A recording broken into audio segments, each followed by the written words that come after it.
اور ہم اس کو پورا کریں گے، چاہے اس کے لیے ہمیں کچھ بھی سننا پڑے اور اس کی پرواہ نہ کی جائے. یعنی اگر کوئی کچھ بولتا بھی ہے تو اس کی پرواہ نہ کی جائے، بلکہ خیال کیا جائے کہ یہ اللہ رب العزت کا حکم ہے اور ہم اللہ رب العزت کے بندے ہیں.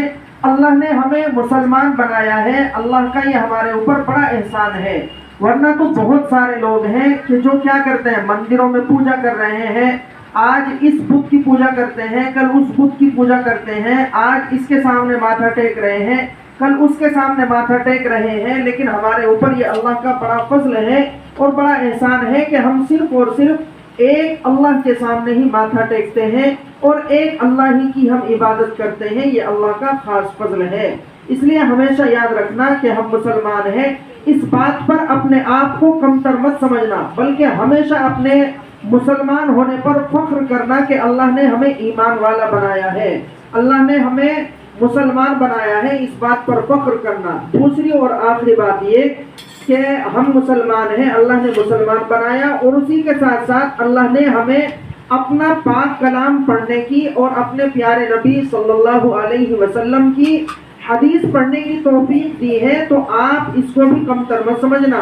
آپ یہ مت سمجھنا کہ فلاں بچی جو ہے وہ اسکول میں جا رہی ہے، وہ ہم سے زیادہ بہتر ہے، بلکہ اللہ کے رسول علیہ الصلوۃ والسلام فرماتے ہیں خیرکم من تعلم القرآن وعلمہ، کہ تم میں سب سے بہترین وہ لوگ ہیں کہ جو قرآن کو پڑھتے ہیں اور پڑھاتے ہیں. اس لیے اللہ نے قرآن پڑھنے کا موقع دیا ہے، حدیث پڑھنے کا موقع دیا ہے.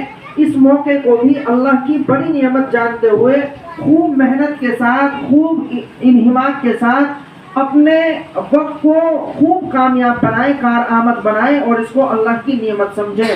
اور خوب محنت کے ساتھ قرآن پاک کو پڑھنا سیکھیں، خوب محنت کے ساتھ حدیثیں پڑھیں، ان کے ترجموں کو یاد کریں، ان کو اپنے گھر والوں کو بھی بتلائیں. ساتھ ہی ساتھ یہ بھی ضرور کریں کہ جو حدیث تم یہاں پڑھو اس کو اپنے گھر والوں کو بھی بتاؤ، اپنے چھوٹے بھائیوں کو، اپنے بڑے بھائیوں کو، اپنے والد صاحب کو بٹھا کر کے جو ترجمہ تم یہاں پڑھ کر کے جاؤ، اپنے گھر جاؤ اور بیٹھ کر کے سب کو سناؤ تاکہ سب کو فائدہ ہو.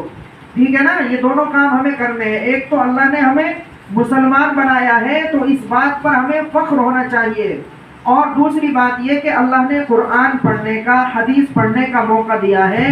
تو ہم اس موقع کو بھی اللہ کی بڑی نعمت سمجھیں اور اس پڑھنے کو ہم کمتر نہ سمجھیں، معمولی نہ سمجھیں، بلکہ حدیث پر خیال غور کریں کہ خیرکم من تعلم القرآن وعلمہ، کہ تم میں سب سے بہترین لوگ وہ ہیں کہ جو قرآن کو پڑھتے ہیں اور پڑھاتے ہیں. اللہ پاک ہم سب کو عمل کی توفیق عطا فرمائے. وما